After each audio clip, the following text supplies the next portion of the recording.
For this beginner oil pastel tutorial, we're going to use these Neo Pastels. So I have only these 12 colors. If you don't have this set, don't worry about it. I'm linking some similar colorways in the description down below.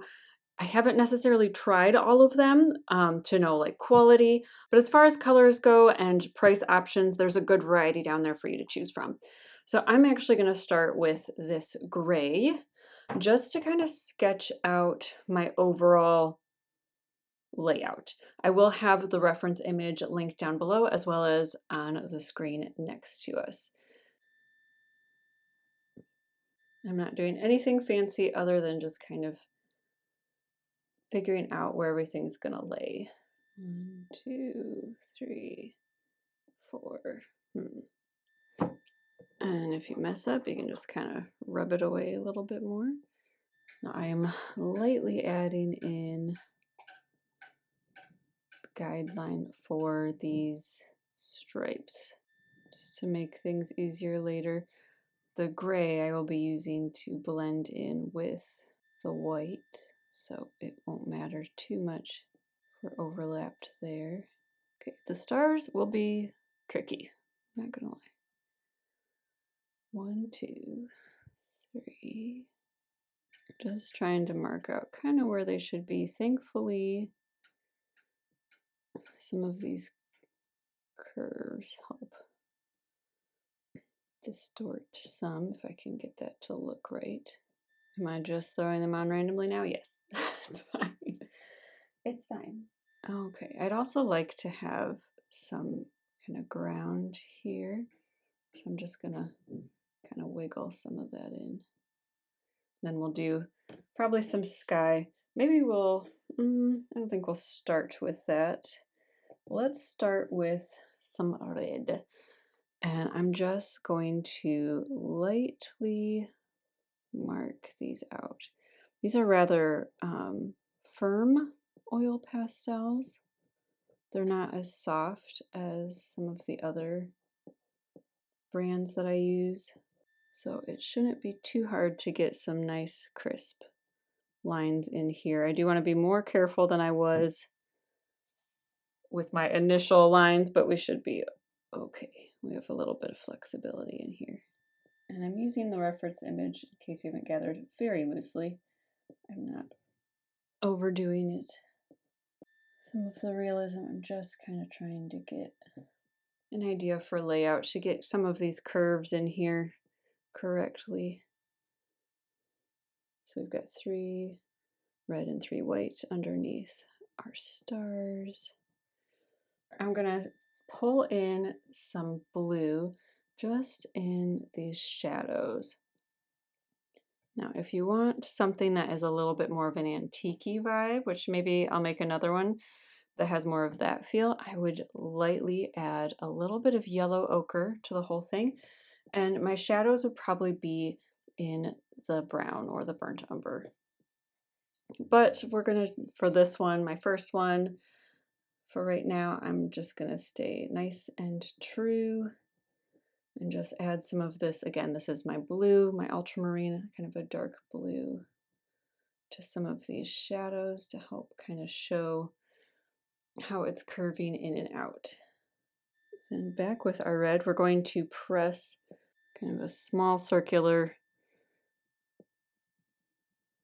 just to kind of help, that'll help not only mix these colors in, but to kind of massage everything in so that it's getting into all the little bits in the paper, all that texture. A little more blue here. And then again, kind of mixing it together by just adding in those little circular motions. And see how we've got, that creates that shadow here. We've got this lighter area.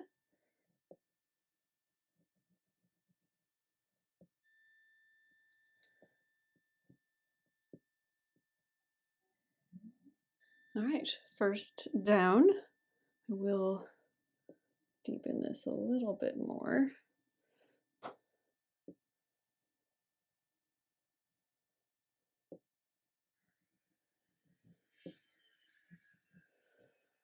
All right, first one down. 1, 2, 3, 4, 5. At least 5 more to go.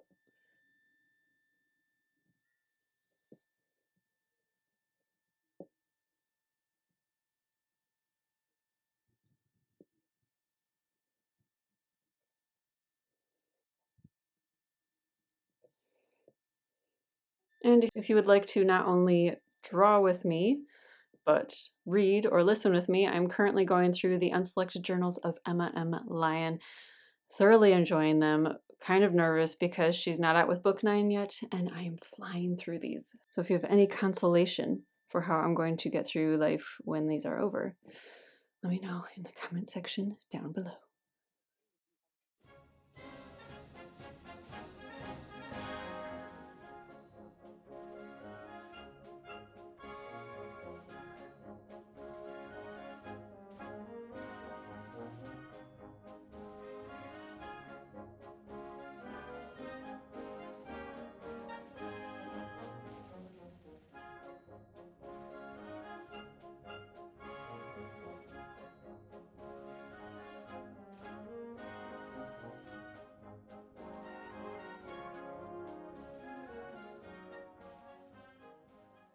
All right, so now going in with our gray again, I'm just adding some shadows right where we had the blue for our red section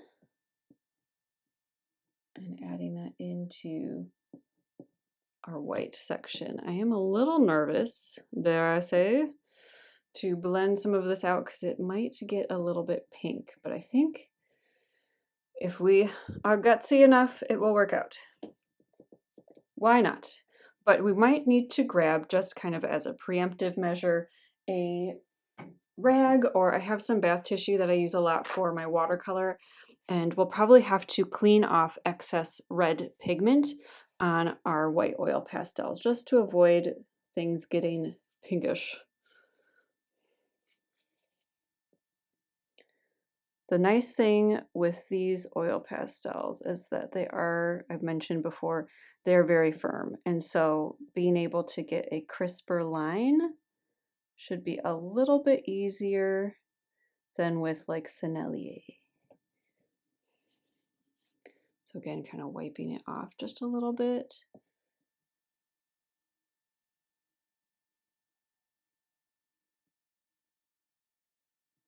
And if you are making a mess of it, don't fret, just slow down.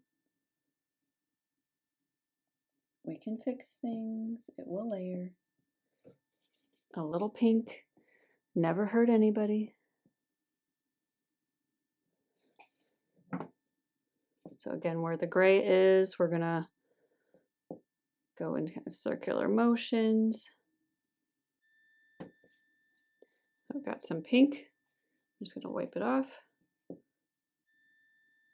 Woo! Got a lot of pink there. I'm going to, so I have a lot of pink kind of down here. So I'm going to, with my clean oil pastel, start where it's clean and kind of push it towards the mess to kind of push some of this mess off.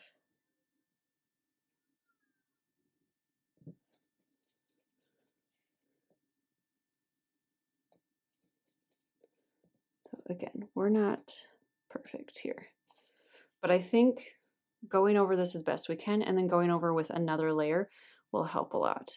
I'm also going to take my finger and just go along the edge here as best I can. See how much smoother this is now compared to this, where we've got a lot of visual texture. So cleaning my finger off again.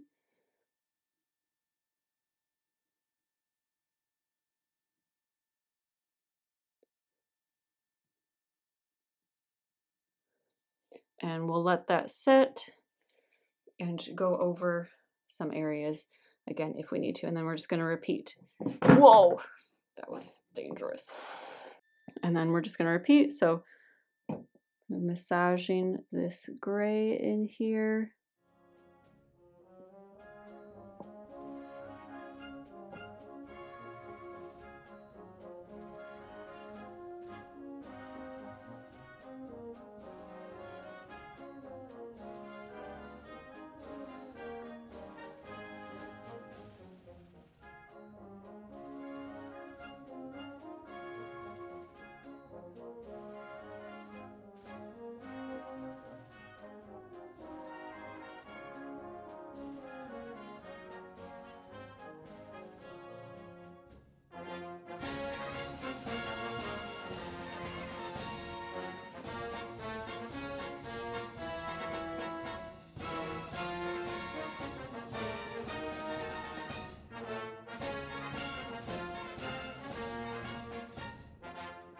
going in with our blue now, I'm not going to worry too much about having like these perfect stars. We're just going to kind of have pointy-ish circles.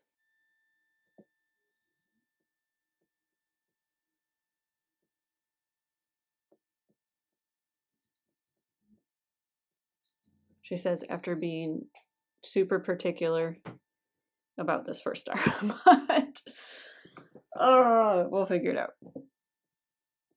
If they start to get kind of wonky, we'll go from there and let them all be a little more wonky.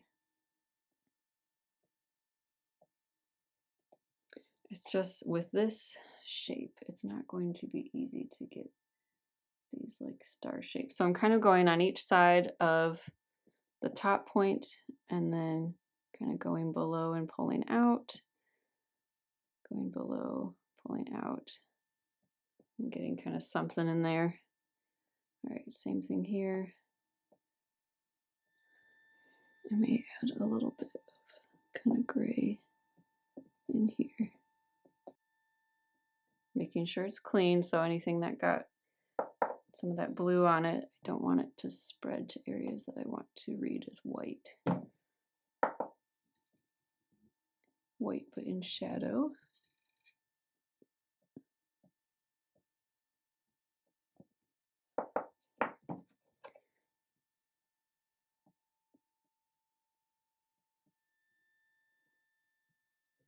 All right, I could worry about this more. I'm not going to worry about it more. A couple of reasons. It's a symbol, so I'm not too worried about it being perfectly recognizable. I'm adding some red in here, kind of in between where the shadows will be, kind of to add in that shadow, just like we use the blue for the shadow of our red. I'm just adding it in here to create a little bit of a shadow. I'm going to go over it carefully with our blue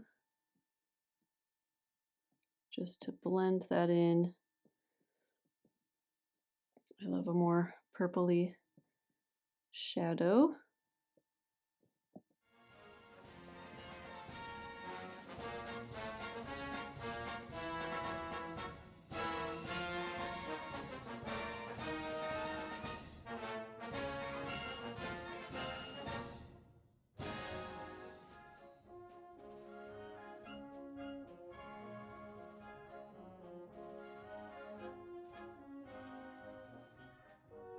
Just placing this white in the center and kind of just go up, center, down, center, and just kind of in different directions.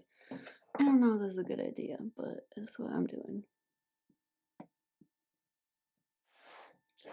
All right, now if I wanted to get fussy with this, I could take a blending stump like this and just kind of push the dark blue into where I want it to go. By also taking a little bit of it and just kind of adjusting it, which I don't know, we might do. We're here, why not? To get it to be a little bit more of that star shape.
All right, that was significantly more work than I had originally planned, but it's fine. We're gonna go with it. I think it worked well overall, and at least when I saw it from across the room, it had the effect that I would like to go for without adding any more detail. Now I'm gonna go in with our sky. I have not used this bright blue yet, but I think we're going to use it for our sky. And I'm gonna kind of let it come and go a little bit. And those are my children playing. Believe it or not, play fighting is a specialty around here. I'm gonna throw in some gray to desaturate a bit. Just kind of overlapping the blue and a little bit more onto kind of this whiter section.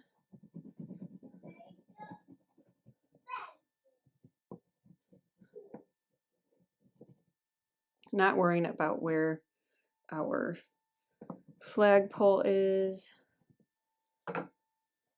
You know, I'm going to take the gray all the way down.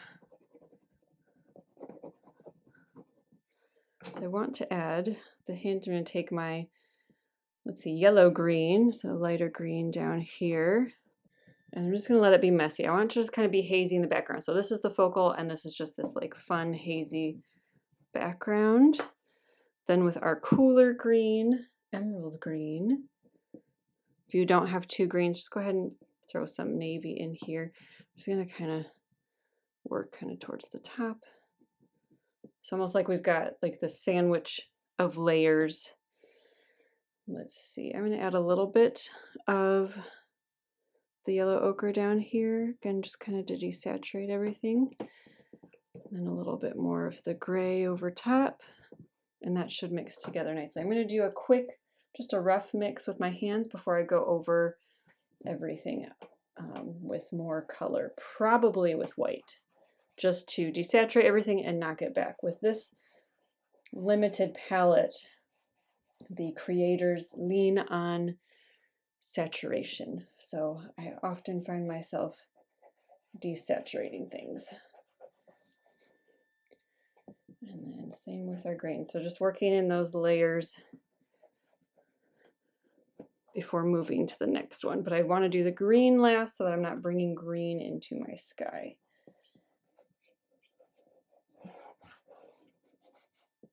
Okay, now we're going to clean off our fingers. Cleaning this off. And now I'm going to be messy.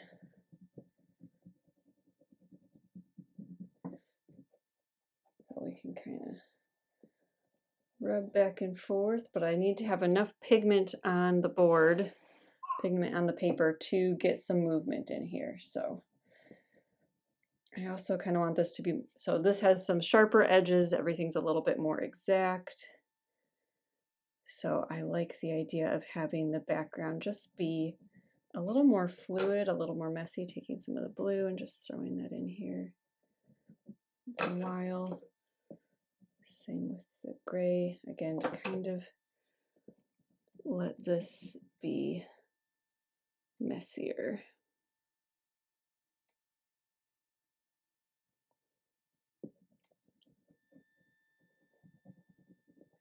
And I don't really have a rhyme or reason with this. I'm just kind of putting more color in. The only thing I'm doing and being cognitive of is having less of the blue pigment down here because the sky aerial perspective calls us to have more pigment, darker colors at the top. And as it gets farther away towards the base, towards the horizon line, it will be lighter. Oh, well, that's okay. This is actually blissfully easier.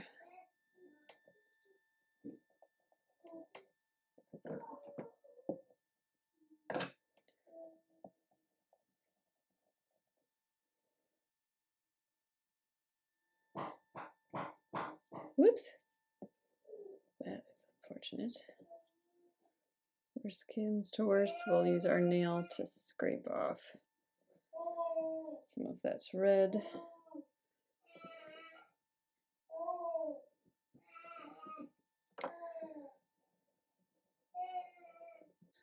Pulling more of the gray in. I would apologize about my baby singing in the background, but I kind of love it. So adding those colors in will help just desaturate it, kind of push it back. I'm going to vary some of the height a little bit, because I just want it to read kind of messy and in the distance.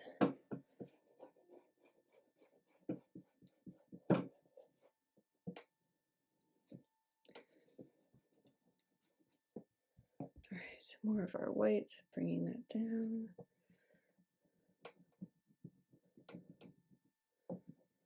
I'm kind of loving the texture that this is creating, so I might play with that a little more. Okay, I've turned down the brightness a little bit just because I'm not sure it was picking up quite on camera what I'm doing. I'm layering texture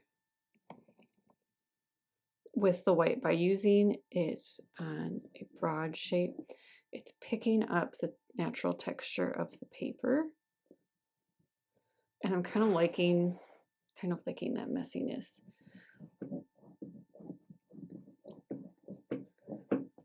Then kind of randomly, I'm just going to soften this just so that I think the texture, I'm not a texture person. You guys know this about me. I am a chronic blender.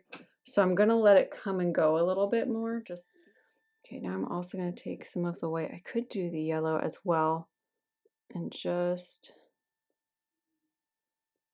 highlight some of these areas that have a little more light hitting it.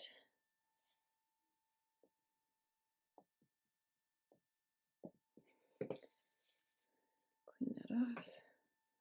Then taking a finger and just barely blending that in. And then we're going to add the pole. I'm going to try to make this straight.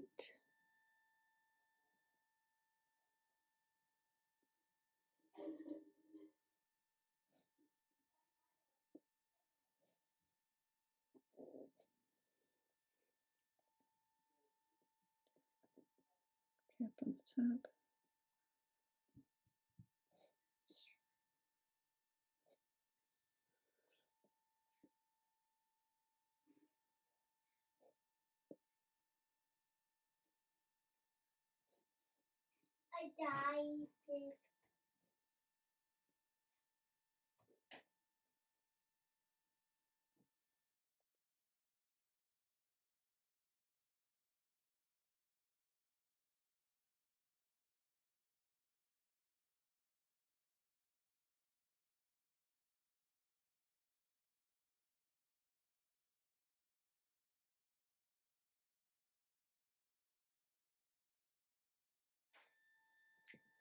All right, and that is our finished piece. Although I guess I will smooth this out because I am who I am. That's better. All right, I hope that you enjoyed this beginner oil pastel tutorial. I hope that you learned something about oil pastels and just a little bit of different ways to have fun with it and explore. If you would like to see more like this, again, you can let me know in the comment section down below, and I will also include a link to my full oil pastel beginners playlist where we are learning how to use oil pastels together. All right, I hope that you're having a wonderful, wonderful day, and until next time, happy painting.